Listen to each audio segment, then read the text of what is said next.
Hey everybody, welcome to Let's Look at Metro Last Light. So this is going to be hopefully an interesting Let's Look at for many of you, because I know that Metro Last Light is one of the most anticipated games of this month for sure, if not this entire year. Metro 2033, obviously the prequel to this game, although it came out first. The original game from THQ and 4A Games has a diehard following, but I must admit that I have never played that. So this is definitely going to be more of the Let's Look at for people who are kind of maybe taking this opportunity to jump into the series, as opposed to people who are diehard fans. I'm sure there will be sources that are covering it from that perspective. I am not necessarily one of them. So we've got a little bit of administrative stuff to cover right at the top here. So this is Metro Last Light. I am playing the PC build, and I am playing this on a beefy machine, and you will need a beefy machine to kind of get good performance out of this game. I am currently using an i7 6-core processor, AMD HD Radeon 7950 video card with 3 gigabytes of internal memory and 16 or 32 gigabytes of RAM. I can't remember. That's not necessarily a top-of-the-line machine anymore, but it's very much up there. And I have to turn some of the settings down when I play. I have here the recommended settings. You have 2.6 gigahertz quad core, so like an Intel Core i5, 4 gigabytes of RAM, and then NVIDIA GTX 580 or 660 or 7870 AMD, just to play the game. And if you're playing this on an NVIDIA card, you will be able to use PhysX, but if you're playing this on an AMD card, you will not be able to. The game looks good. I don't know if it's necessarily very well optimized, because again, running this on a substantial machine, but I still run into problems anyway. That's the administrative notes that we're going to talk about here. So just buyer beware. If you think this game looks good and you want to purchase it, hopefully do the due diligence and make sure you have the recommended settings necessary. But let's jump in here. We're going to check out some chapters. This is a post-apocalyptic first-person shooter that takes place in 2033, or I guess 2034 in this game, and most of it takes place in kind of the underground subway network beneath Russia. So I've played about 5.5 to 6 hours of this so far. We have been told that the game is about 10 to 12 hours in length, so I'm about halfway through, and I'm just trying to think of a good chapter to jump into here. Maybe Dark Water might be a little too tough. Maybe we'll try Revolution here. After a level is loaded, the last autosave will be overridden. Aha, why don't you have multiple saves? That's actually kind of disappointing. But you know what? I'm throwing it all here, basically, at the wall to make this video. I am in a real spider-infested catacombs, where the General Secretary Moskvin does not look like the head spider. That title clearly belongs to General Korbut. I sure would like to know what's on his mind. What did Lesnitsky bring him from D6? What's going to destroy the enemies of the revolution? Only questions and no answers. The only thing that is clear, Pavel has information on the Dark One, which makes him my current target. I just wanted to give you guys a second there to check out the voice acting. There's a lot of very, very positive things I have to say about Metro Last Light, and one of them is the presentation and narrative. This is a totally story-driven single-player first-person shooter. There is no multiplayer mode included in the game. It's set to be patched in like a year later, which is a totally strange kind of way to go about your game's release, but I'd rather have it like this and be focused on the single player than just a tacked on multiplayer mode, which in the vein of something like Tomb Raider maybe is not all that additive to the experience, if that makes any sense at all. So let's just talk a little bit about what's going on. I am playing as a Russian named Artyom. I hope I'm pronouncing that correctly, but I'm sure that I'm going to butcher it either way. And basically, this is a story of betrayal and kind of mutated monsters as well. So I originally was sent out on a mission to communicate with some of these monsters that have been terrorizing the Metro.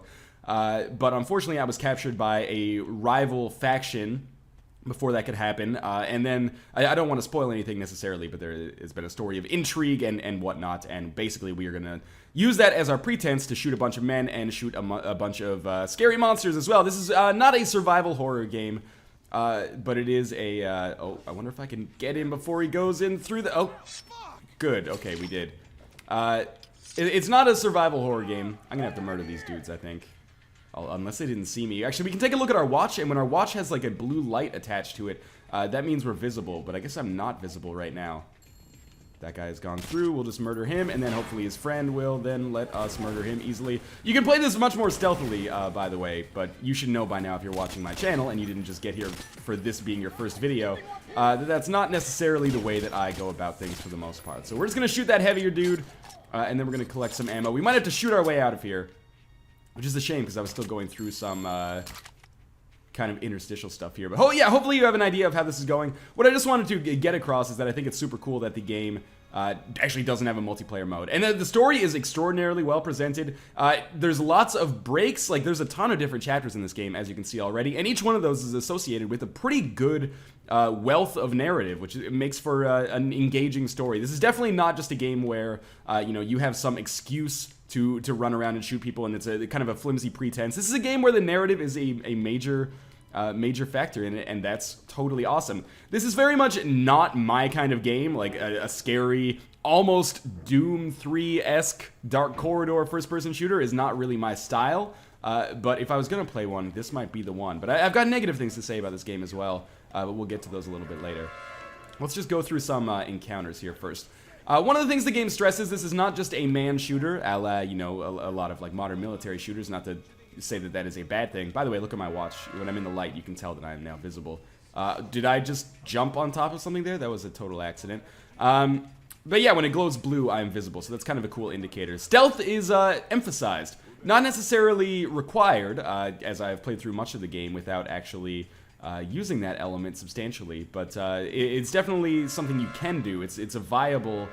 Oh my god, those musical cues, or audio cues, as I continue to put myself in a visible position. But stealth is definitely a totally viable way of going about things, so there should be a way to kind of deal with these guys without being seen, or that we could just fight our way out. This is actually one of the first kind of situations, I think, where we're kind of presented with this puzzle box, almost in a Mark of the Ninja style, and we can solve it as we see fit. A lot of the game, the first 3 or 4 hours, are largely you being saddled with AI companions, and I know saddled has negative connotations, but, you know, they're not necessarily escort missions, but you'll be with an AI companion, and your kind of actions will be dictated by what they want you to do. And actually, I think this works pretty well, because the voice acting and then the writing in the game is actually very well done. But I know that's going to annoy a lot of people, but it does seem to open up after, like, the 4 or 5 hour mark. I've spent a lot more time on my own since then, making... Oh, don't turn around. I don't want to see your heart breaking. Okay, no, we can murder this guy. You don't necessarily have to just Far Cry everybody like I'm doing right here. You could murder them the old-fashioned way if you want to. Is this guy dead? You fall asleep? Like, what's up with this? Can I just cut his knees up? Alright, that's a little weird. I have finally been discovered here, but let's do this. Now, from a mechanics level, I really think that the gunplay in the game feels quite excellent. It's super weird because I'm going to be saying a lot of very kind of objectively positive things about this game. And I'm not going to get too much into the Ranger mode controversy, which is obviously dominating discussion of this game right now. But I'm going to say a lot of basically objectively positive things about this game, and then I'm going to tell you that I don't know if it's my cup of tea that much, which is going to be interesting. I'm just throwing a grenade in here. I totally botched it. It might explode in my face now. But yeah, I mean, the gunplay feels good. It feels very tactile. It feels very physical. There's a lot of, I don't know. You can just see it. Like, if I go back to that, like, assault rifle, you could, like, seeing the ammo kind of drain from the left side. Well, it doesn't really drain, but seeing the casings, like, being there, it's kind of an interesting way, and the guns kind of look cool. And the gunplay, it just feels good. Like, it feels weighty. Every bullet feels like it's actually, like, ripping through flesh, which, you know, especially in an atmosphere like this is important. Come on, man. I'm trying to shoot you in the head. There we go. And, you know, ammo is kind of something that can be scarce in this game. There have been times when I've basically run out of ammo and had to take a more stealthy approach, but it's not quite at the Resident Evil level of stuff. But yeah, in terms of, like, this versus, like, a Call of Duty Black Ops 2 single-player mode, I definitely feel like the gunplay here is more engaging, and I'm more likely to come back to this one, because, again, it feels very visceral, which I think they've done a very good job with. Let's make our way through here. But, there, you know, at the same time, this is still a... you know, AAA first-person shooter, and I don't mean that to sound snobby, but there are sections where you just kind of get behind cover and, you know, 50 people shoot at you, and you take them out one by slowly popping up with headshots, if that's the way you choose to handle it. You know, that's a viable option as well, at least on the normal difficulty setting. If you're not familiar, by the way, the Ranger mode controversy is essentially that the harder difficulty mode, or the more realistic difficulty mode, shall we say, which takes away your HUD, gives you less health, but also, interestingly enough, gives enemies less health. It basically makes it less video gamey, if you will, is included in pre-orders, and is also included in a, I think if you buy it like the second it comes out, you get it, but otherwise it's only going to be available as a $5 add-on. It's also available in limited edition versions of the game on Xbox 360. I believe. So we've got another kind of like puzzle box here. This is actually a really good chapter to load into from a combat standpoint. If I end up botching this, we're going to have to fight all these guys, which is going to be really annoying. But hopefully that doesn't happen. So we're just going to slowly... I mean, you can see where the seams are in a level like this, like where you start opening it up and killing people. But it is it's not an open world game, but it is a game where you can make your own choices when it comes to how you want to deal with enemies. This guy is going to be real annoying, I can tell you that much right now. We do have, like, throwing knives. Oh, well, we've been discovered. We do have throwing knives that we can use to take people out stealthily from afar, but I don't know if I have any of those right now. I definitely... Oh, Jesus Christ. We can use medkits. There is regenerating health, but medkits will give us a temporary boost that can allow us to survive a little bit longer as well. So we'll probably encounter some bigger bads here. And this is not an Aliens Colonial Marine situation, by the way. We are not simply going to be fighting men the entire time. Believe you me, there are large sections of the game where we are going to be dealing with monsters who are, you know, I don't necessarily find them that creepy or scary, but I can see that a lot of people might. Monster design, you know, it seems pretty similar to perhaps other games in this vein to me. I'm going to get my ass kicked here. I will say sometimes the game can be pretty disorienting. Oh, you know what I actually did there? I should have put my gas mask on. That's something I haven't talked about in a little while, but there's a radiation kind of element permeating throughout the game. And we'll get to that a little bit later. I'll probably check out at least a couple of different chapters here. So we've got to make sure we're taking ammo whenever necessary. Ammo also functions as our currency here, which I think is, you know, befitting, given that this is a post-apocalyptic game, that bullets are also used as your money. Almost sounds like a Cards Against Humanity setup, but also, you know, while we're here, why don't we talk about some of the other stuff that you have at your disposal. You know, we have a flashlight, and what's really cool, it has almost this, you know, really industrial feel to it. This is our charger, so we've got to make sure our flashlight is constantly charged by using, like, this hand crank. We'll have to do the same thing if we have, like, pneumatic guns. I actually don't know it. Oh, this is our lighter. Okay. And yeah, if we ever want to know what our objective is, we actually, like, pull out this clipboard and be like, oh, okay, so we, you know, pulled our lighter up to it and we can see what our objective is. And the compass points us in the direction of where we are supposed to be going, not simply due north, which I think is a really clever way of doing presentation on a game like this. I think it works quite well, actually. It's a very well-presented game. It looks fantastic. I really have nothing negative to say about this from a compositional standpoint. Oh, I didn't mean to throw the dynamite. It was a decoy. Don't worry about it. This is a very, very well-produced game. But at the same time, as I'm playing it, there's just times... that was a total accident, by the way. There's just times when I'm like, you know, I'm not really feeling it all that much. And that probably boils down to me not really having a lot of love for first-person shooters for the most part. Like, single-player first-person shooters, played a lot of them when... Oh, shit, that's dynamite. Played a lot of them when I was younger. I should probably turn my flashlight on, because it is getting real disorienting here. But played a lot of first-person shooters when I was younger. You know, it was the early 2000s when I really started getting into games, I guess. PC games, at least. So, you know, that was the era of games like Half-Life, Soldier of Fortune, etc., etc. And the Quake games, of course. But, you know, I like multiplayer shooters. Single-player shooters don't really jive with me, and it's kind of a buzzword, but when it comes to, like, ludonarrative dissonance, there's, like, this really kind of... Oh, I need to put my gas mask on. There we go. Okay. I forgot my guy was gasping for air. You know, the kind of, like, thoughtful story that sometimes arises here. And, I mean, this is a bad example because this game, you know, the violence is a theme that makes sense. But at the same time, it's, like, this really neat story kind of punctuated by this sort of, at least feels to me, by-the-numbers, tired gameplay mechanic of just, again, hiding behind cover, popping out, trying to locate where enemies are, and then shooting them in the face. And I'm playing on normal difficulty. It hasn't been super difficult. I've died, you know, more than I would like. It's not Dark Souls, but at the same time, it's also not just, like, walking through and, you know, painting by numbers, basically.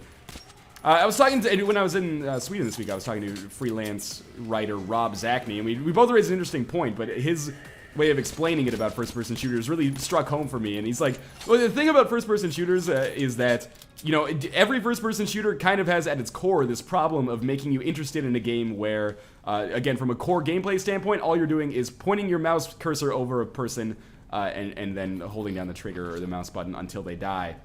which I thought was a really neat way of explaining it.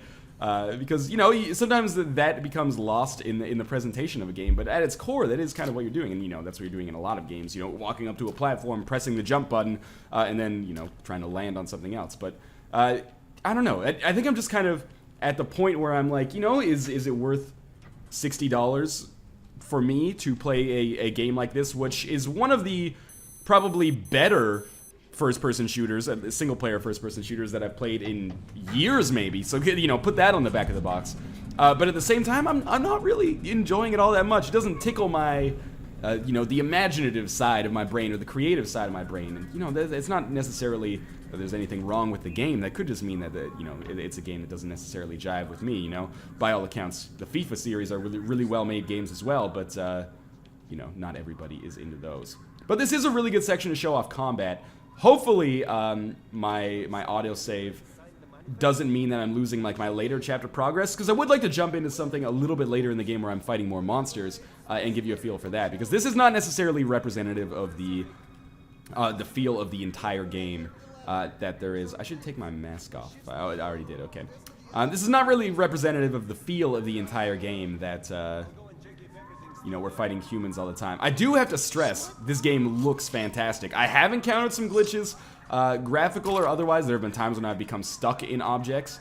There have been, oh, I don't know if I like this. There have been times when I've been stuck in objects and had to reload at a checkpoint. There have been times when kind of like, oh shit, enemy models would, after they died, they'd just kind of stand still and like keep breathing as if they were alive, but they weren't able to be interacted with.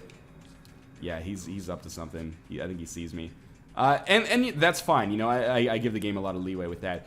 And there's been times when even running this on normal, again, with what I consider to be a very beefy machine, that the frame rate cranks down pretty low when you're looking at stuff where, you know, things are getting pretty busy. So, I don't know, on a technical level, it looks fantastic. Is it the best looking game I've ever played? Maybe. I bet you didn't expect that to be the answer to that question. But, you know, again, I am playing the PC version. I'm going to make nobody happy because I'm playing the PC version with the Xbox 360 controller. But, you know, I go through that every single time I play a game on the PC with the Xbox 360 controller. Unless it's multiplayer, I kind of prefer playing it with the 360 controller. Just because you know, I can sit further... Oh, God! I can sit further back from the monitor and have it feel like a more kind of casual experience, if that makes sense. So I'm just going to throw a stick of dynamite over the... cover here, and hopefully that'll explode and destroy the guy in the gun. It didn't, but then I managed to get a chance to shoot him. I should check out some of these other guns, because there are a variety of them in the game, and they all do feel actually very different. There's like 6 different kinds of bullets, I think. 5 or 6 at least. And each of them does make things feel a little bit differently. At the very least, going back to the visual point, Metro feels kind of like no game I've ever played before from a visual standpoint. It looks unique, and that's something you don't always get from these like tentpole releases. You know, there's a tendency to have some genericness, shall we say, that, oh god, I botched this so miserably. Normally you can just kind of hide behind this door and let this happen, but I've made things go quite poorly here. That didn't bounce as much as I expected it would. Let's take out our shotgun and try to get some shit done here. I think I have 2 different kinds of shotgun. These guys are going to be a pain in the ass, though. Some weapons have a secondary fire, by the way. Like if I go over to this shotgun, you know, 1 shot with the right trigger, or what I assume is the left mouse button, will do like 1 barrel, but 2 shots will hit him with both barrels, which is actually enough to kill that guy. And it has been the way that I have dealt with most of my combat so far in the game, especially as I run low on ammo. And for whatever reason, shells seem to be very common. Like shotguns and assault rifles are the bread and butter of what enemies use down here, so you get those a lot. Anyway, we're just gonna hide out over here. You know, I guess this might trigger a little bit of a regenerating health versus, you know, like a med pack style or health meter style debate. I don't necessarily feel that way. Regenerating health, you know, whether you like it or you hate it, it's here to stay.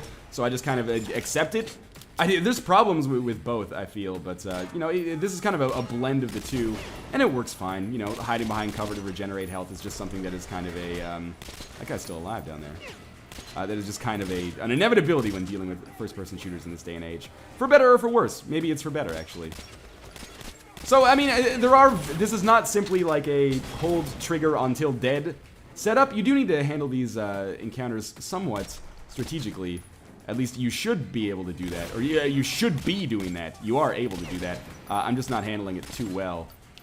So with these heavy guys, obviously, you want to aim for the head. It's not necessarily, you know, the most groundbreaking style of combat, but it works. I can't stress enough that the combat feels good. And that's really all that has to matter, I think, in a game like this. I gotta go back and get these bullets, because I have found myself in dire straits later in the game with respect to ammo. So now I'm learning, you know, you should really loot all these corpses.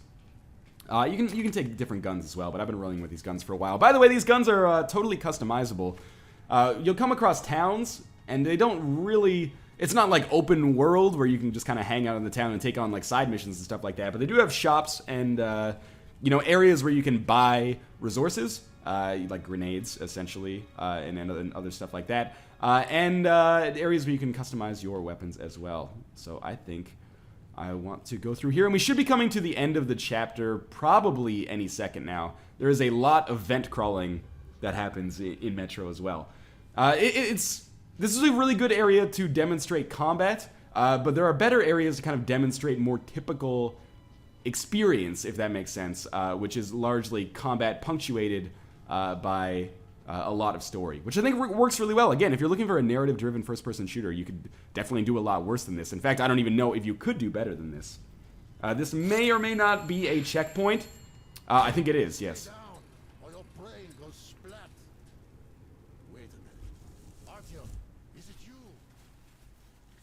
Alright, so we have played through that chapter. I'll let them talk again so you can hear the voice acting. To the order via my old acquaintance, Andrew the blacksmith. At least Miller will know that I am alive, that I haven't completed the mission, but haven't resigned from it either. Alright, so let's load in, and then maybe we'll take a look at something a little later in the game. I don't necessarily want to show spoilers, but, you know, you can take a look here. You can see how good the facial models look. Some of the textures on the food, not necessarily the best, particularly that soup there, but, like, the facial, the things that matter, if you will, look really, really good. Lip syncing's not always up to snuff. Who cares, basically? We're going to quit back to the main menu here and then jump into something a little bit later. And then we'll probably end the video, and I'm ending the video in kind of a weird place, I feel. Don't consider this video to be a hearty recommendation for Metro Last Light, because there have been a lot of times when I've been playing the game when I actually haven't been having that much fun, but I'm chalking that up to this not really being my kind of game. I think I'm very much going to be in the minority when it comes to the feelings about this game. I think people who are into first-person shooters are really going to enjoy this, and this might be something different for them. Let me see, you know, maybe we want to go with something like a, well, this is like a town situation. This is a, this one has docking in it, so it makes me feel like I should go for it. Maybe Nightfall might be a good one. Now, I don't think this one is going to have too many spoilers, but if it does, I apologize.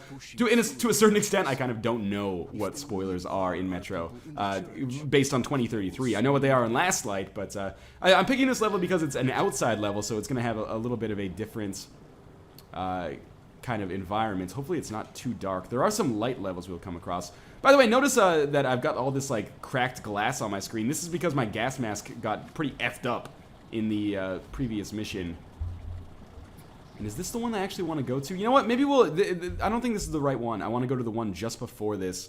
And hopefully we will be in the daytime and you'll be able to see some of the cooler enemy designs. Because we're not just fighting humans. Like I said, we're fighting monsters, and I want to show that off. I think it was the...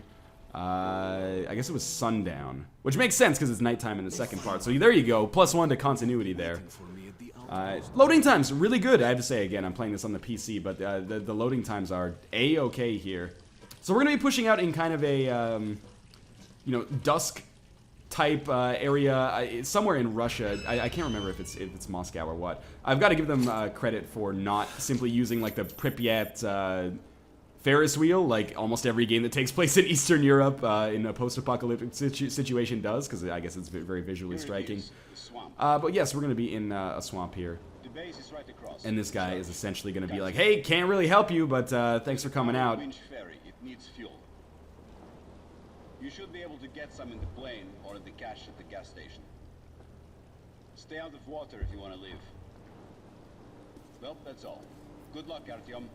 The other thing I want to point out that is a reason that I'm not necessarily super into this game or games like this is I'm so fucking tired of this like silent protagonist style first-person shooter. Like, I get it as the you're the character, like you feel that experience with your own emotions and your own feelings and perhaps even your own internal dialogue. But at the same time, I'm like, give me a character that is interesting to play, like not Duke Nukem, but a character that has like their own kind of unique viewpoint. I like playing as characters that, you know, I don't necessarily need to feel like I am the guy in the suit with the gun. I kind of just want interesting characters, and silent protagonists are fine, but at the same time, I'm kind of like, you know what? It's been done to a certain extent. So this is like a two-part mission that we're going to have here. Sweet, we're going to get a little extra ammo. And what we have to do here is we have to find fuel and then fuel this like winch-powered ferry. And there's going to be some set pieces here. If we fall in the water, as you can see, the water's like toxified, and there's like really angry monsters in here that are going to cause us some problems. So, you know, that was just me trying to give you an example of what can go wrong. And we're going to be encountering some monsters any second now. So, oh, there we go. So, step one, we want to go to this plane that we'll come across. But, you know, the monsters are kind of unique to fight. It benefits you to have a varied strategy as you deal with them. I don't necessarily always, you know, one of those do as I say, not as I do type things. I don't necessarily always fight them in a strategic way. But it's a smart idea to do so, shall we say. And, you know, you can probably tell right now, it's the same kind of, like, insectoid kind of design. And the reason for this is that, you know, these are just mutated creatures that actually existed on Earth prior to this apocalyptic event. So, you know, these are, like, mutated birds and shrimp and et cetera, et cetera. We'll come across some more nasty-looking ones in the future. Where is this? Okay, there's the fuselage of this plane. So we got to figure out how to get over here. Are you really going to F with me right now, shrimp? By the way, check it out. Ultimate mask-wiping physics in any game I've ever played. I want to get across to this other side and then be able to walk over. Excuse me. But I'm trying to figure out how we are going to do that. So in the meantime, let's just shoot some monsters here that are going to be either pissed off or apparently dead, depending on our progress so far. And we'll encounter a variety of monsters as we move through here as well. I think we might want to come over here, and then we can, like, loop our way around. This is actually kind of a frustrating area because I quite often find myself just falling into the water, not realizing that it's there, but maybe that's kind of the point as well. So I think we can walk over here. Is this the abandoned gas station? If so, there should be... Yeah, there's fuel in here. All right, maybe I'm actually skipping, like, half of these sections. By the way, this does have kind of like a Tomb Raider 2013 vibe to it where it's not QuickTime event heavy, but there's a certain amount of QuickTime events. And it kind of feels like, you know, Lara Croft's had a bad day. Oh, maybe this is interesting, actually. Because the first time I played this, I went to the plane first, and there was no fuel. The second time, it seems like... So I had to come here. But the second time, it seems like I'm going here, and there's no fuel, so maybe I have to go to the plane next, unless my objective has changed. Yeah, so I have to continue finding fuel. It's kind of interesting that it changes, I guess, dynamically, depending on what you do. So we're going to try to make our way over to this fuselage now. But yeah, you know, Artyom has a lot of bad things happen to him. Perhaps an uncharacteristic number, but let's keep in mind that he is in like a post-apocalyptic situation here. I can occasionally just get eaten by monsters as well when I fall into this water. I'm not sure what dictates that, but it's happened to me on a couple of occasions. I'm not sure if it's like if you fall in too close to the... Oh, do I see like shadow? Oh god, I do! Okay, I think I have been... Was there like a bird that died by me? Okay, there is. This guy is super annoying. And I've never actually managed to kill one of these. They simply follow me around, annoying the shit out of me. But I don't know if they've ever actually managed to kill me either, so that's okay as well. Again, I love the feeling of, like, wiping off your mask. It's cool that your mask gets, like, fucked up depending on how, like, the situations that happen to you. But it's also really annoying sometimes and remarkably disorienting. So now I have been picked up by this dude. And this is, it's almost like those hands that pick you up in Zelda and then drop you on a different part of the level. Because this guy is going to be a pain in the ass to deal with. And now we are going to find ourselves perhaps on a different side of the map. Where things are not going to be as easy to get to the plane as they were in the past. And this is already disorienting because, you know, it's a swamp, and now our mask is getting a little effed up. We will run out of gas occasionally, and by gas I don't mean, like, you know... Oh, there's the beeping right there that is telling me that I'm running out of gas. Hopefully this doesn't kill me. It hurt me a great deal. But yeah, I'll have to, like, change the canister on my gas mask because the surface is too irradiated to live on, so it will just screw in this new gas canister right here. And that'll give me a few more minutes. And also, again, I love the watch in this game because it does display like how much time you have left. So I have 4 minutes and 55 seconds left of air, basically. So I believe this is where we can cross over. Those flags indicate like safe passage, I think. And then I should be able to get into the fuselage here, and I'll get some fuel, and then we'll have another set piece, of which there are many in the game. Again, for better or worse. And we'll shake these around.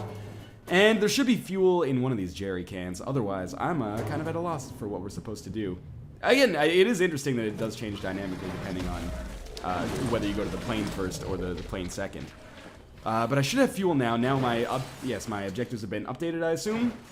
Refuel the engine, and we'll kind of have a horde section, which is a little bit cliched in games these days. You know, like, okay, hit the winch and the winch will sound an alarm, and then as a result of that, enemies are going to rush you pretty hard.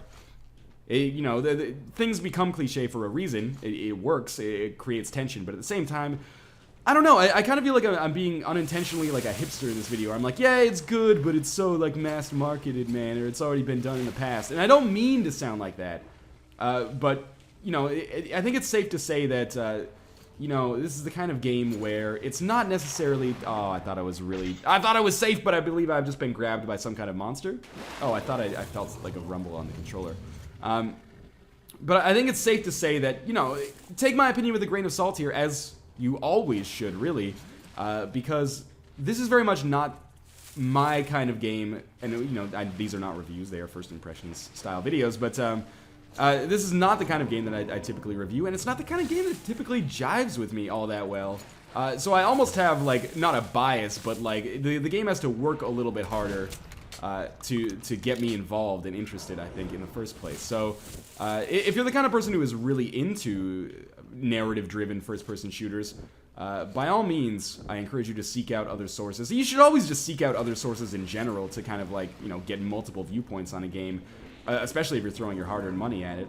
But particularly in this case, you know, if you're looking at something like Papers, Please, maybe you can watch my video and just be like, oh, okay, I get it. But with something like this, I wouldn't necessarily even say Metro is a love it or hate it style of game. I think it's just that I might be in the camp where it's not an automatic decision. I very much expect this game to get a good critical reception. And this is not me saying, you know, like, do like I did in the Papo and Yo video, like, oh, IGN gave this a 4, I don't explain, or I don't get why. This is more me saying, like, I don't want to feel responsible for you guys not checking out what might be an amazing game. Oh, by the way, here's an example of one such graphical glitch. This actually happened exactly the same, in exactly the same spot when I was playing this off camera.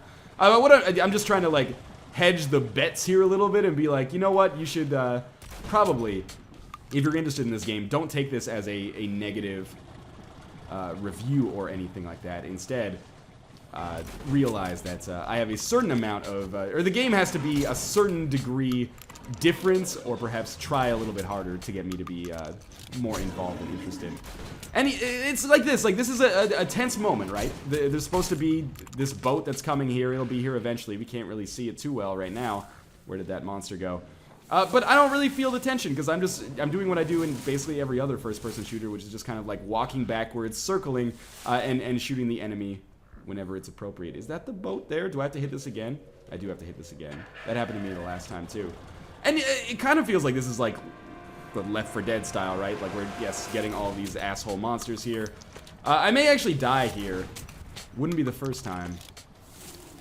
And again, I really enjoy the fact that there is this kind of like, the fact that our mask changes as we play. I think that's super cool. At the same time, there have been times when I've been playing this game, especially if the frame rate dips a little bit, where I've just been like, I have no idea what the fuck is going on right now. Don't take me, bird. I don't appreciate that. By the way, there are, oh, he did get me, I think. No, okay. There are, like, boss battles that we'll come across as well. They're not really lampshaded as boss battles. What am I being hit by right now? Let's crack a med pack open. And then just run away. Oh, and good, I'm running out of air as well. But, you know, you can pick up canisters from people as you go. Please get closer. Can I just jump onto this? Yes, I can. All right. And then we will leave, and that should be the end of this section.